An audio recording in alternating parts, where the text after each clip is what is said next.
Pada kesempatan kali ini kami akan membahas mengenai Yahudi Khaybar. Setelah Perang Yahudi Romawi, kaum Yahudi mulai mendiami Khaybar dan mengembangkan pertanian di tanahnya yang sangat subur. Lambat laun, posisi mereka pun sangat dominan, baik secara budaya, ekonomi, dan politik. Selain itu, orang-orang Yahudi juga membangun benteng dan menyimpan pedang, tombak, perisai, serta persenjataan lainnya. Pada akhirnya, di Khaybar berdiri banyak perkampungan Yahudi yang terpusat pada 3 wilayah, yaitu Natat, Shik, dan Katiba.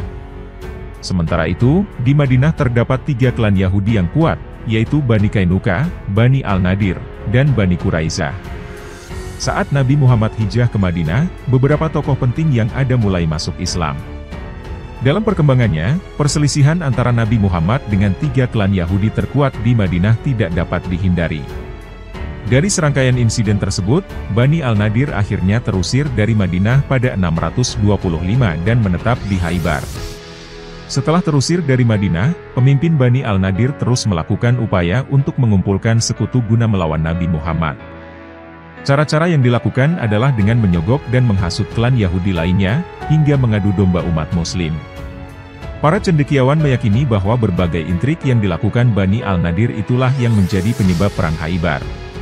Menghadapi kenyataan tersebut, Nabi Muhammad tidak mempunyai pilihan selain menyerang Khaybar. Pada Maret 628 Masehi atau 7 Hijriah, pasukan Muslim yang dipimpin oleh Nabi Muhammad berangkat menuju Khaybar. Kekuatan Muslim diperkirakan terdiri dari hampir 2.000 pasukan dan 200 kuda. Dibandingkan dengan kekuatan Khaybar yang mencapai 10.000 tentara, umat Muslim memang kalah jumlah. Akan tetapi, pasukan Muslim dapat menaklukkan jarak sekitar 150 km dari Madinah ke Khaybar dalam waktu 3 hari hingga mengejutkan pihak Yahudi. Akibatnya, klan Yahudi di Khaybar gagal membangun pertahanan yang terorganisir dan terpusat. Karena sifat kaum Yahudi yang terlalu meremehkan umat Muslim, pasukan Nabi Muhammad dapat dengan mudah menaklukkan benteng di Khaybar satu persatu. Kendati demikian, pertahanan Yahudi belum sepenuhnya berhasil ditembus oleh umat Muslim. Bahkan komandan pasukan Yahudi sempat diganti beberapa kali karena gugur dalam pertempuran. Lamanya Perang Khaybar mencapai 2 pekan dan pertempuran baru berakhir saat kaum Yahudi menyerah karena kedudukannya semakin terdesak. Yahudi tak mempunyai cukup kekuatan untuk menggempur kaum Muslimin. Namun mereka cerdik. Mereka mampu menyatukan musuh-musuh Nabi Muhammad dari berbagai kabilah yang sangat kuat. Hal itu terbukti pada Perang Khandaq. Bagi warga Muslim di Madinah, Yahudi lebih berbahaya dibanding musuh-musuh lainnya. Maka Nabi Muhammad menyerbu ke jantung pertahanan musuh. Suatu pekerjaan yang tak mudah dilakukan. Pasukan Romawi yang lebih kuat pun tak mampu menaklukkan benteng Khaybar yang memiliki sistem pertahanan berlapis-lapis yang sangat baik. Salam anak Mishka mengorganisasikan prajurit Yahudi. Perempuan, anak-anak dan harta benda mereka tempatkan di benteng Watih dan Sulaim. Persediaan makanan dikumpulkan di benteng Naim. Pasukan perang dikonsentrasikan di benteng Natat. Sedangkan Salam dan para prajurit pilihan maju ke garis depan. Salam tewas dalam pertempuran itu. Tapi pertahanan Khaybar belum dapat ditembus. Nabi Muhammad menugaskan Abu Bakar untuk menjadi komandan pasukan. Namun gagal. Demikian pula Umar. Akhirnya kepemimpinan komando diserahkan pada Ali. Di Khaybar inilah nama Ali menjulang. Keberhasilannya merenggut pintu benteng untuk menjadi perisai selalu dikisahkan dari abad ke abad. Ali dan pasukannya juga berhasil menjebol pertahanan lawan. Harith bin Abu Zainab, komandan Yahudi setelah Salam pun tewas. Benteng Naim jatuh ke tangan pasukan Islam. Setelah itu benteng demi benteng dikuasai. Seluruhnya melalui pertarungan sengit. Benteng Kamus kemudian jatuh. Demikian juga benteng Zubair setelah dikepung cukup lama. Semula Yahudi bertahan di benteng tersebut.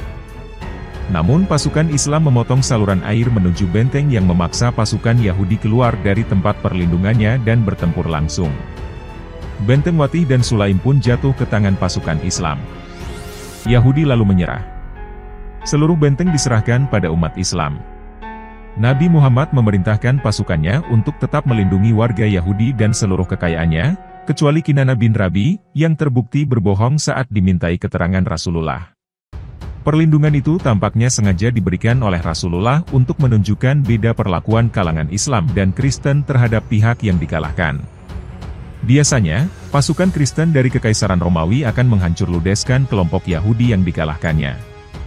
Sekarang kaum Yahudi Khaybar diberi kemerdekaan untuk mengatur dirinya sendiri sepanjang mengikuti garis kepemimpinan Nabi Muhammad dalam politik. Nabi Muhammad sempat tinggal beberapa lama di Khaybar. Ia bahkan nyaris meninggal lantaran diracun. Diriwayatkan bahwa Zainab binti Harits menaruh dendam pada Nabi Muhammad. Salam, suaminya, tewas dalam pertempuran Khaybar. Zainab lalu mengirim sepotong daging domba untuk Nabi Muhammad. Rasulullah sempat menggigit sedikit daging tersebut, tetapi segera memuntahkannya setelah merasa ada hal yang ganjil. Tidak demikian halnya dengan sahabat Rasul, Bishr bin Bara. Ia meninggal lantaran memakan daging tersebut. Khaybar telah ditaklukkan. Rombongan pasukan Rasulullah kembali ke Madinah melalui Wadil Qura, wilayah yang dikuasai kelompok Yahudi lainnya. Pasukan Yahudi setempat mencegat rombongan tersebut. Sebagaimana di Khaybar, mereka kemudian ditaklukkan pula. Sedangkan Yahudi Taimah malah mengulurkan tawaran damai tanpa melalui peperangan. Dengan penaklukan tersebut, Islam di Madinah telah menjadi kekuatan utama di Jazirah Arab. Ketenangan masyarakat semakin terwujud. Dengan demikian, Nabi Muhammad dapat lebih berkonsentrasi dalam dakwah membangun moralitas masyarakat. Kaum Yahudi menyerah dengan syarat membayar pajak dan memberikan tanahnya kepada umat Islam. Akibatnya, mereka banyak yang menjadi hamba sahaya. Menurut Stillman, orang-orang Yahudi dari Bani Nadir tidak termasuk dalam perjanjian ini, dan seluruh orang Bani Nadir akhirnya dibunuh, kecuali anak-anak dan wanita yang dijadikan budak. Setelah pertempuran ini orang-orang Yahudi masih tinggal di Khaybar, hingga akhirnya diusir oleh Khalifah Umar bin Khattab. Pembebanan pajak terhadap orang-orang Yahudi menandai dimulainya penerapan jizyah terhadap para zimmi di bawah pemerintahan Islam, dan penahanan tanah mereka menjadi milik komunitas Islam. Karena kemenangan umat Islam dalam pertempuran ini, kata Khaybar sering disebutkan dalam slogan, lagu, atau senjata-senjata buatan orang-orang Islam. Terima kasih sudah mengikuti video-video kami, jangan lupa share, like dan subscribe agar bisa selalu mengikuti update video dari kami.